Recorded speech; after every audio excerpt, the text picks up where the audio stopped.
Buenas tardes, tengan todos ustedes, amigos, compañeros.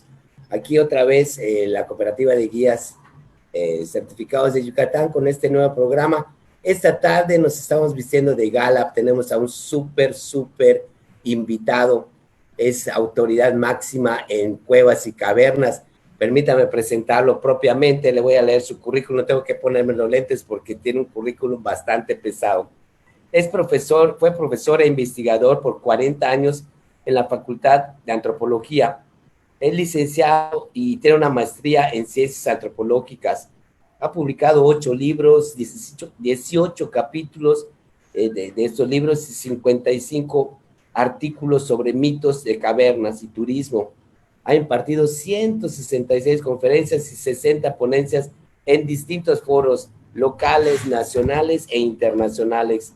Ha explorado grutas desde 1971 y hasta hoy ha visitado un promedio de 133 cuevas en 775 expediciones en muchos estados del país, así como en Cuba y Brasil. Socio fundador del grupo espeleológico AJAU desde 1997. En 2013, la Unión Mexicana de Agrupaciones Espeleológicas le dio un merecido reconocimiento a nuestro invitado de hoy, el señor Carlos Evia. Carlitos, muy buenas tardes. Buenas tardes. Muchas gracias por la invitación. Claro que sí, Carlitos. Pues mira, para nosotros es un honor tenerte y escuchar tus leyendas, pero antes de empezar a entrar en materia, me gustaría preguntarte algunas cositas como, por ejemplo, según tú, ¿cuál es la función e importancia de las cuevas en la cultura maya?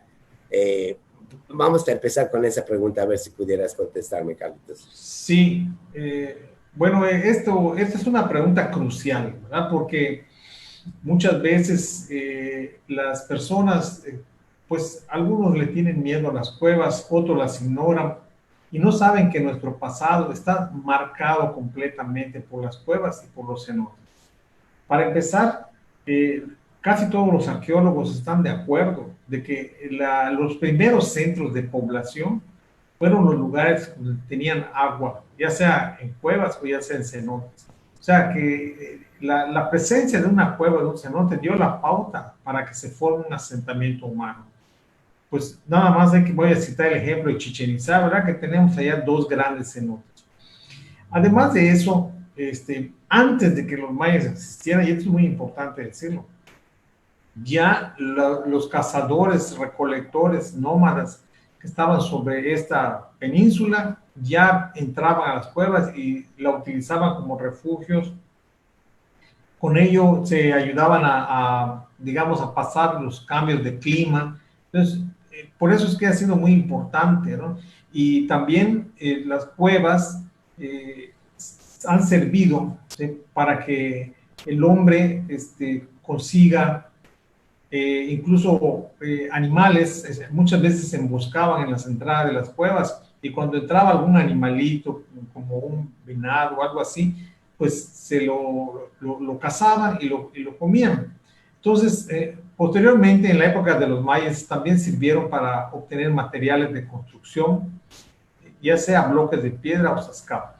En la época, digamos, de la colonial, pues también, ¿verdad?, ahí se refugiaban para seguir sus rituales. Y hoy día, en muchos lugares, se siguen aprovechando las cuevas. Y este paso de siglos que estoy mencionando termina en un punto increíble, ¿verdad? Porque ya cuando han pasado todos estos siglos, las cuevas vuelven a ser utilizadas, ahora van para el turismo, ¿sí? Entonces, incluso ya se generó toda una gran cantidad de profesionales que están trabajando turismo en cavernas, buzos que se meten, otros científicos que estudian la biología de las cuevas. Entonces, esto nos indica que las cuevas han servido al hombre y siguen sirviendo hasta la actualidad. No, tienes toda la razón, Carlos, y es una el por qué invitarte, ¿no? Porque nosotros, como turisteros, como guías de turistas, hemos visto que, pues, ahorita los cenotes están de moda, inclusive los cruceros ya tienen tour de cenotes así rapidito, ¿no? Lo que no estamos muy de acuerdo, y a ver qué es lo que tú piensas, Carlos, es nosotros guías que tenemos un poquito de formación, pues cuando vamos a visitar un cenote, les introducimos a los clientes que lo que vamos a visitar es un lugar sagrado, es un lugar de culto, es un lugar que hay que tenerle respeto, inclusive si se puede pedirle permiso al lugar. Y no nos gusta ese turismo que llega y se ponen columpios para tirarse al cenote, gritos, y llevan sus cervezas y todo. Ahí se ha perdido un poquitito. ¿Qué piensas tú de la utilización en el turismo de los cenotes sin respeto? Sí, nosotros, como parte del grupo AJAO, incluso hemos hecho una investigación sobre ese tipo de turismo.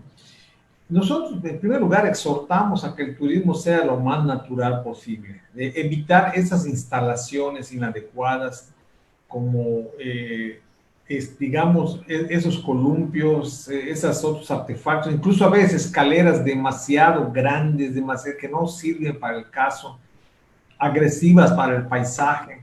Entonces, todo eso se debe de evitar, ¿no? El guía local debe estar capacitado. Nosotros hemos puesto mucho enfoque en eso. Capacitado para saber, para dar a conocer la calidad de la que se está hablando. Es conocer la historia, cómo se forman las estalactitas, qué tipo de fauna se tiene. A veces llega el turista y le hace una pregunta al guía local y no sabe cómo contestar. Y ese es un punto. Y el otro punto que a veces también yo he visto que los turistas hacen cosas que se ponen en peligro su vida y el guía a veces le da pena llamar la atención. Nosotros siempre les decimos que ellos son autoridad en la caverna y por lo tanto deben limitar los excesos de los turistas. La mayoría de los turistas lo entienden, pero sí se requiere capacitación de los guías locales y nosotros estamos muy puestos para eso. Hemos capacitado a guías de Santa Rita y en Chemash, hemos capacitado a los guías de Calquetoc, les damos conferencias. ¿Sí? Entonces, tenemos una variedad de actividades para que el turismo sea llevado de manera sana. ¿Por qué? Hicimos una estadística del año 1997 al 2010, veíamos que se accidentaban 10 personas al año. De esas 10, 9 se morían. Luego hicimos la siguiente parte, del 2011 a 2017, y aumentó el número de accidentes, aumentó a 14. Entonces, eso que estoy diciendo así tan rápido, todo está en tablas estadísticas, en gráficas, y hemos dado conferencias sobre eso. Porque una cosa es decir, hay peligro, y otra cosa es decir, aquí está, eso es lo que está pasando, ¿verdad? Entonces, por eso es que sí estoy de acuerdo que el turismo sea llevado de la manera más natural y con todos los cuidados, con los guías estén capacitados. Qué bueno, Carlos, qué bueno que también AJAO cumple con esa función de capacitar a la gente, ¿no? Aunado a esa pregunta, ¿crees tú que actualmente se haya mejorado la infraestructura para los turistas puedan acceder tanto a grutas como a cenotes? Y haciendo la diferencia también, acuérdate que hay cenotes que son parte de una cooperativa ejidal, pero también hay cenotes que son propiedad privada y que están siendo explotados. Yo te pudiera poner un ejemplo, el de Santa Bárbara, de Común, que tiene toda una infraestructura, trucks para ir y para venir, chalecos, escaleras muy bien hechas, y mientras que hay algunos de algunas cooperativas que, como tú mencionabas, pues las escaleras para bajar están bien o están mal. Según tú, ¿cómo es tu apreciación respecto a este tipo de infraestructura? ¿Ha mejorado, ha decaído o no se está tomando en cuenta? Bueno, aquí es cuestión de regiones, porque hay lugares en donde sí ha mejorado la infraestructura. Por ejemplo, en la zona de los cenotes han puesto escalinatas de madera, eso está muy bien. ¿Sí? Ahí está muy bien, pero por ejemplo en la zona de Valladolid han metido mucho concreto. Y nosotros le hemos dicho a ellos que no le metan concreto, se ve muy mal. Un modelo a seguir y que es muy conocido, que es un modelo excelente, es Río Secreto, que está en Quintana Roo. Sí, sí, sí, sí, sí. Ahí hemos estado y tenemos la fortuna de ser amigos de los que lo administran y está muy bien llevado. Sí, sí, sí, Entonces, cierto. incluso uno no puede meter ni cámara, pero ellos tienen el servicio de cámara. Hay otro lugar que no se conoce mucho, que es digamos, Santa Rita. Podríamos llamar el complejo Santa Rita, en donde hay una gruta que se llama Madre Cristalina, en donde los guías también hacen muy bien su labor y no hay nada, nada, absolutamente nada de infraestructura. Entonces, pues hay muchos modelos, pero se trata hay lugares donde lo están haciendo bien. En el mismo Chemash hay lugares donde los campesinos, por iniciativa propia y sin asesoría, pues ya metieron sus andadores de concreto, luces, una cantidad de luces que eso solo perjudica, pero va. Y así podríamos ir por ejemplo y de región en región.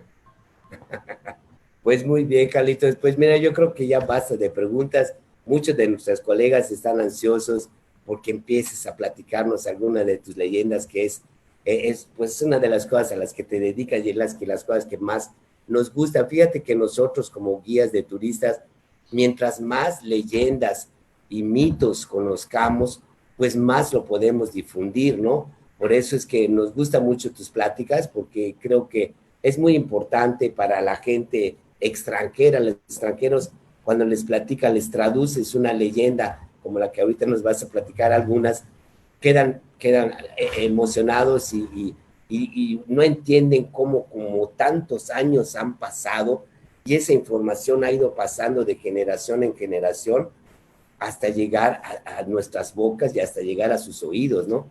Entonces, pues no sé si nos puedas deleitar con alguna leyenda, Carlos, o Claro que mito. sí. Una de las leyendas que se dio a conocer relativamente hace poco, hace como 10, 15 años, es de la serpiente Tsukam, que precisamente cuida y es dueña de las aguas de los cenotes. Esa serpiente es muy mencionada por los campesinos y tiene un vínculo directo con el dios Chak, con Kukulcán y con Quetzalcóatl.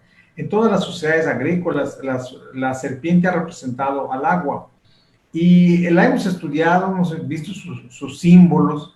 Entonces, presenta cosas maravillosas. Por ejemplo, se dice que si alguien está, digamos, haciendo mal uso del agua, puede ser castigado, de tal manera que la persona que esté cometiendo la infracción pierde la fuerza en los pies.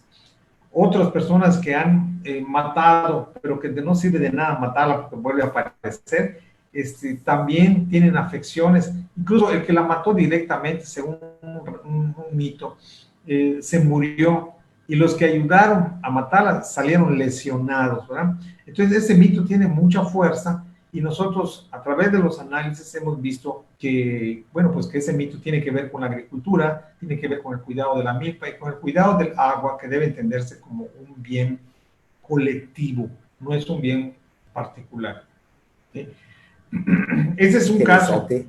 Su opuesto, ¿verdad? ¿Cuál es el opuesto de una serpiente? Pues en un ave, ¿sí? Porque la serpiente recta se arrastra en el suelo, pero la serpiente es aérea. La serpiente pertenece al mundo de lo celeste. Y si bien es cierto, hay muchos mitos que nos van a ejemplificar la naturaleza celeste de este ser, también hay uno muy importante, del cual incluso se hizo una tesis dirigida por un servidor, que es el pájaro Xoch. Es muy conocido este mito, incluso por la gente de aquí de Mérida, ¿no? Dicen, cuando se te asoma el pájaro Xoch, ¿sí?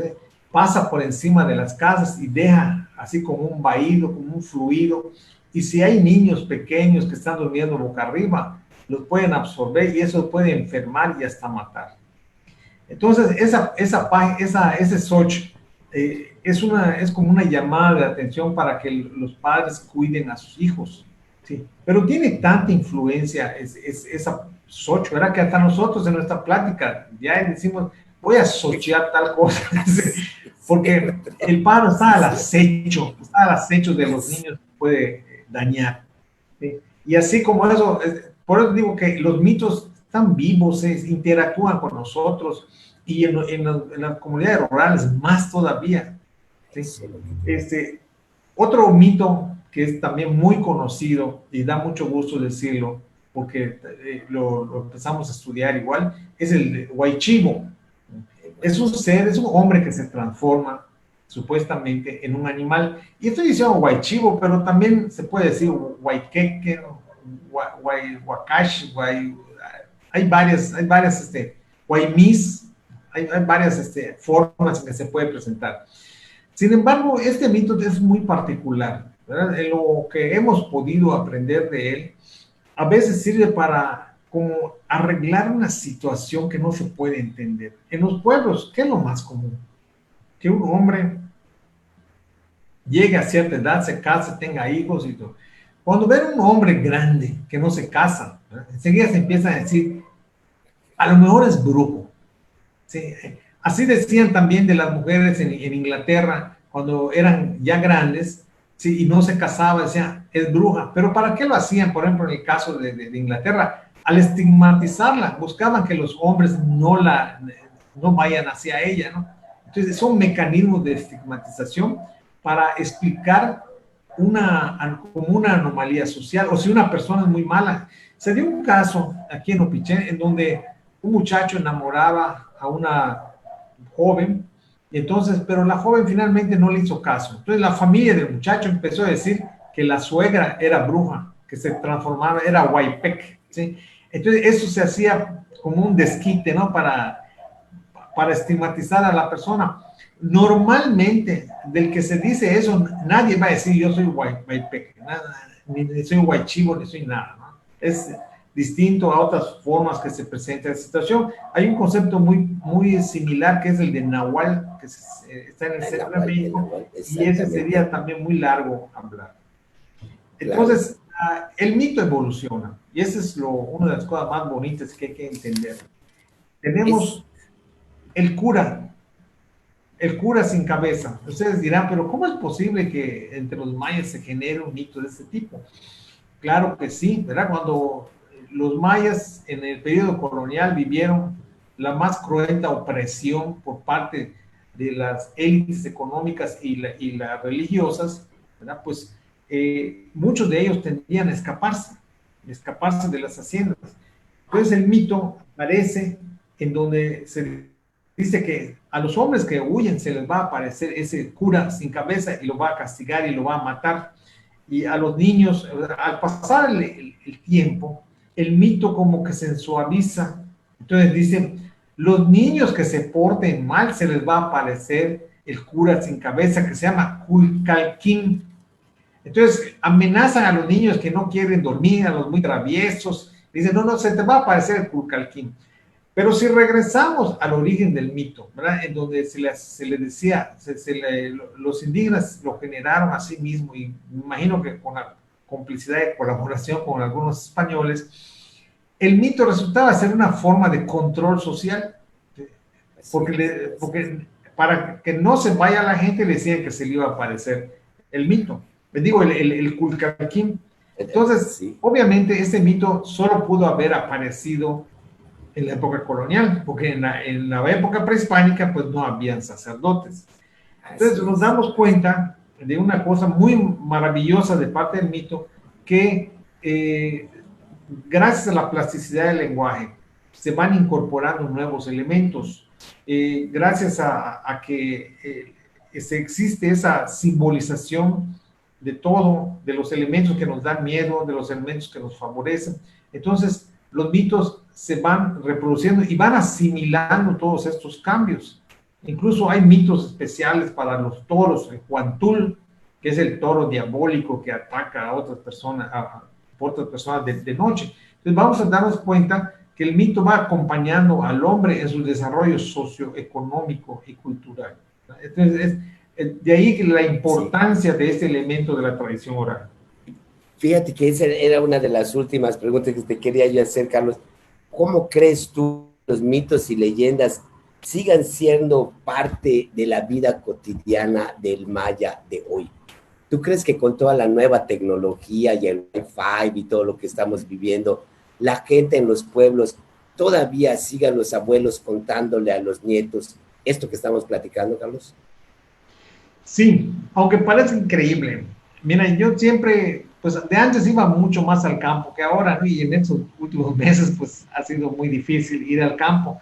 Pero sí, he estado continuamente, voy a distintos ambientes y pregunto, a veces la gente en un momento, en un primer momento, niega saber algo, niega saber los mitos, pero si yo les sigo hablando de aquello, empieza a decir lo que sabe y es maravilloso, ¿no? Todavía ayer estaba yo con una persona de Motul y cuando le pregunté lo del pájaro Xochitl, me dijo que no lo había escuchado. Pero entonces siguió la plática y entonces ya ella empezó a contar su experiencia con el pájaro Xochitl, ¿no? ¿Qué es lo que sabía? Esa es una cuestión. Y otra cuestión que, por ejemplo, a mis alumnos allá en antropología, a veces para empezar la clase les decía, ¿ustedes han oído hablar de la Chayilcam? A veces no lo conocen por el nombre, pero si les digo, es una serpiente que chupa el pecho de una mujer, toma su leche de la mujer y al bebé le pone su cola en la boca, inmediatamente empezaron a levantar la mano a decir, y conste que estamos hablando de un ambiente urbano en donde la gente proviene de un nivel socioeconómico de medio para arriba, porque para ser estudiante de una facultad tienes que tener cierto nivel, ¿sí? El estudio, aunque sea gratis, digamos, sea poco pagado, pero se requiere ropa, se requieren libros, computador, todo. Y entonces yo me doy cuenta que no, que se están cambiando, ¿no? Incluso las maneras de transmitir todo esta mitología está cambiando. Hoy día puedes ir a un buscador de Google y vas a encontrar mitos de todas clases. Está ampliando la manera de conocer los mitos. Y en muchas veces en las comunidades rurales siguen teniendo ese miedo al Ixtabay, al Huaychivo, a los seres sobrenaturales. Yo esto lo puedo decir con toda confianza porque he estado ahí y también he hecho trabajos cercanos aquí, por ejemplo, en la Mercedes Barrera. Un día fui a acompañar a un grupo de alumnas que me pidieron que yo vaya a hacer el trabajo en campo junto con ellas y una señora nos contó sobre cómo aparecen los aluches, ¿verdad? Y estamos hablando de la Mercedes Barrera, 2 kilómetros del centro. Entonces, es una cosa maravillosa, ¿no? Es mucho. Qué bueno. Yo siento que el mito tiene mucha fuerza hasta el día de hoy. Qué bueno y que sigamos tu labor. Por eso te digo que es muy importante el rescate y la difusión, porque tampoco lo platicábamos antes de entrar al aire, ¿no? No es tanto lo que tú guardas en tu casa, sino lo que tú compartes para que otros lo puedan. Y como tú dijiste, ni siquiera sabemos quién lo va a utilizar, pero hay que tirarlo, porque pues es una manera de seguir transmitiendo ese conocimiento que nos hace, nos identifica como yucatecos, ¿no? Es muy importante esa labor de difusión. Aquí me gustaría agregar algo, así rápidamente. Sí, adelante, Carlos. Agregar esto. Aquí existen, en nuestro medio existen dos clases de personas que se vinculan con los mitos. Están los recopiladores, ¿verdad? Que después de conocer el mito lo escriben, y eso es muy bueno, muy bueno, muy bueno. Y está el otro nivel que es el que los que estudian el mito. Entonces, ¿por qué? Porque lo valioso del mito o de su estudio es encontrar el mensaje que nos están dando. El texto del mito trae un mensaje que es el que han asimilado por siglos, tanto los mayas como los españoles, debo decirlo, ¿sí? Porque, y además son sistemas, son normas sociales que vamos asimilando. ¿Sí? Por ejemplo, cuando se habla del Ixtabay, se le aparece un borracho. ¿Qué está sucediendo ahí? Que se está condenando el que se tome con exceso, ¿verdad? Entonces, todas esas normas las vamos asimilando desde pequeños. Ya cuando estamos grandes, ya actuamos en consecuencia. Entonces, aunque no lo sintamos, pero, y claro, hay otras formas también de enseñanza moral como la religión, pero en fin, el mito también cumple esa función y también creo que hasta la fecha los mitos no han perdido fuerza. ¿Sí? No han perdido fuerza. ¿Por qué? Porque los vamos a encontrar en nuevos formatos, en nuevas formas de conocerlo, en libros, en videos. Desgraciadamente hay gente que los desvirtúa mucho. revistas sensacionalistas, ¿no? Que dicen, es. apareció una muñeca diabólica en Motul, dice, pues eso ya son vaciladas, pero desgraciadamente también existen. Pero los mitos Así es. tradicionales siguen existiendo. Y hablando de eso, Carlitos, me dijiste algo, igual fuera del aire, que hoy empezaste una cosa de una página web donde pudiéramos consultar eso. ¿Nos lo pudieras compartir, Carlos? Sí, pues mira, se trata de lo siguiente, pues hoy nació una página web que tiene la función de difundir esos conocimientos, ¿verdad? Tanto obras de recopilación como obras de análisis. La página se llama carloseviacervantes.com, así todo junto y con minúscula. La intención es que todos los trabajos que hemos hecho a lo largo de estos años, son como 8 libros, son como 15 capítulos de libros, como unos 45 artículos y 280 columnas del diario, novedades que hemos estado ahí trabajando, que se pongan a disposición de todos los que interesen ese tema.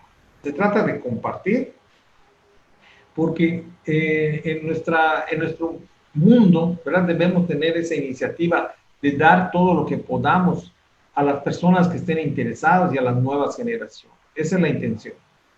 Claro, no, qué bueno que lo hable, labor están teniendo, Carlos.